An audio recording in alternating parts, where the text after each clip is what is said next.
Nobody noticed when he walked into Cobham each morning. No crowd of fans outside. No swarm of journalists. No camera following his steps down the corridor. Just quiet shoes on clean tiles, a zip hoodie, a gym bag slung over his shoulder, eyes locked on the floor. Romeo Lavia was supposed to be a headline, a summer signing worth over £50 million, a statement, a coup, one of the most technically gifted young midfielders in Europe. Everyone expected him to walk into Chelsea and never leave. But what actually happened was silence. An early injury during preseason, a minor setback. They said 2 weeks, then a month, then out indefinitely. And before he could even lace his boots again, the midfield was gone. Enzo, Caicedo, Gallagher. The triangle was sealed. The system clicked, the rotation rolled on, and Romeo, he became a rumor. Weeks turned to months. Match days came and went. Fans forgot. Reporters stopped asking. The excitement that once came with his name had faded into the background noise of Premier League chaos. Every training day felt heavier. He'd walk past banners with his own face on them, dusty, faded, left behind. Inside, the gym was quiet when he arrived at 7:15 a.m. He always came early, not because he was trying to prove a point, because when your minutes are 0, your work has to be 100. Every step on the anti-gravity treadmill, every banded hamstring stretch, every tactical video session, no applause, no headlines, just focus. He watched Caicedo run, watched Enzo orchestrate, watched Gallagher throw his body into every duel like it was a war. And all the while, Lavia sat in the shadows, legs bouncing, lips tight, head filled with questions. Greater than did I sign? Too soon? Was I ever part of the real plan? Will they ever see me again? There was a moment in November when he almost cracked. A Champions League night at Stamford Bridge. The crowd roaring, blue flags waving, and he was in the stands, not on the bench, not on the list. Just watching. As Chelsea surged forward, Maresca shouted instructions. The midfield buzzed, energy, movement, precision. And all Romeo could do was sit, hands in pockets, hood over his head, eyes fixed, but far away. He wasn't angry. He was scared. Scared that football, the one thing that always made him feel alive. I forget he was even here. But that night, alone in his apartment, he made a choice. No outbursts. No agent phone calls. No I deserve minutes drama. He would wait, but not passively. He would prepare like the world was already watching. Because one day, even if no one knew when, the door would open, and when it did, he'd be ready to break it down. In January, the whispers began. Lavia's back in partial training. He's ahead of schedule. He's sharper than expected. But Chelsea were flying. Caicedo and Enzo had chemistry. Gallagher was undroppable. Even the analytics team advised caution, greater than no need to disrupt the structure. So Romeo kept training. Silently. Until one rainy Tuesday morning in March. Caicedo pulls up during a drill, grabs his hamstring.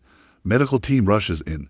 Maresca freezes. Then turns to his assistant. Whispers. I scan the pitch. And land on Lavia, stretching in the corner. The next day, the call comes early, 7:03 a.m.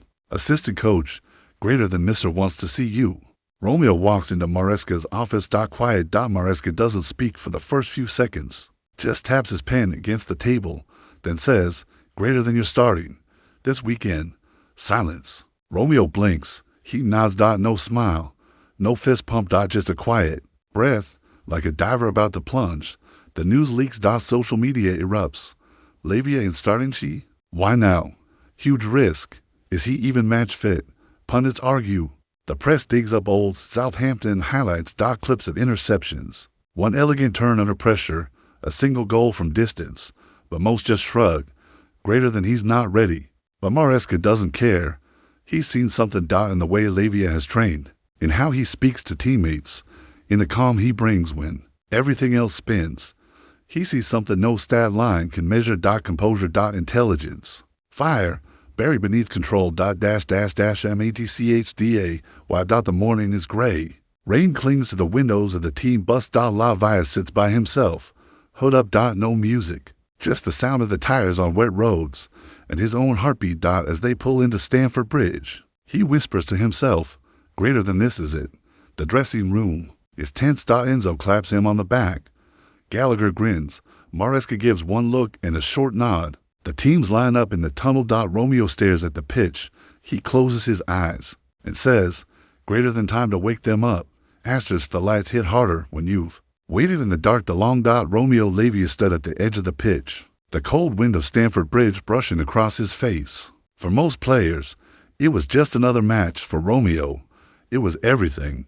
He touched the grass. Not superstition, reminder. This was where he was supposed to be. And now, no hiding. No rotation, no safety net. The referee blew the whistle. Kickoff. The ball moved fast, faster than in training. This wasn't controlled drills or practice patterns. This was chaos, pressing traps, roaring fans, players biting into tackles like they were trying to win their contracts with their teeth. Romeo's first touch came in minute to. Heavy. Nearly turned over. The crowd flinched. A few groans. Not much, but enough. Enough to make his pulse quicken. He forced himself to breathe. Greater than reset. Focus. Next one. Minute 5. A poor back pass from Gallagher. Lavia lunged, won it, turned under pressure, spun between the pressing midfielders, and found Enzo in space with a low zip pass. The stadium gasped. Then clapped. Not loud, but it started.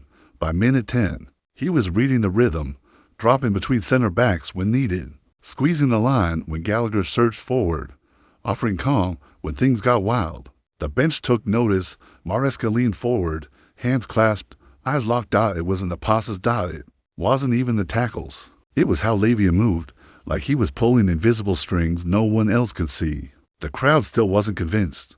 They weren't against him. They just didn't know him yet. Then came minute to the. Chelsea lost the ball high. Opponents broke on the counter. Romeo sprinted 40 yards. No drama, no wasted steps, and clipped the ball cleanly off the runner's feet just before the box. Stadium rose. That tackle wasn't just a stop. It was a statement. I'm not here to fill space. I'm here to hold it. Minute 30, the turning point. Enzo played a quick wall pass with Nkunku, but the opposition pressed high. Gallagher got blocked. Suddenly, no out ball. Lavia dropped deep, called for it, turned, and split to midfielders with a curved through ball that dissected 3 lines. Sterling caught it on the run, one-on-one with the keeper. Goal. 1-0. Stamford Bridge erupted, but all the celebration ran to Sterling. Romeo just jogged back into shape. No knee slide. No finger to the sky, because he wasn't finished. Second half began. Now they pressed him. 2 on him, then 3, a highline trying to break him like a stress test. And yet, he didn't fold. He danced. Not literally, but in rhythm. A half turn here, a shield there, a shoulder dip that left one man lunging at air, a quick give and go to break the press. And then came minute 6-8. Edge of the box. Chelsea defending the corner. Ball cleared wide. Lavia intercepts near halfway. 1 touch to control. And then, he sees it. Nkunku darting between 2 tired defenders. Romeo doesn't hesitate. Left-footed laser through the lines. Perfectly weighted. It curves just enough to miss the trailing leg. Nkunku in stride. Goal. To the 0. But this time, the crowd didn't just cheer the goal. They roared his name. Lavia, Lavia. The noise was real now. And for the first time in months, maybe ever, Romeo looked up, made eye contact with the fans, and allowed himself the smallest smile.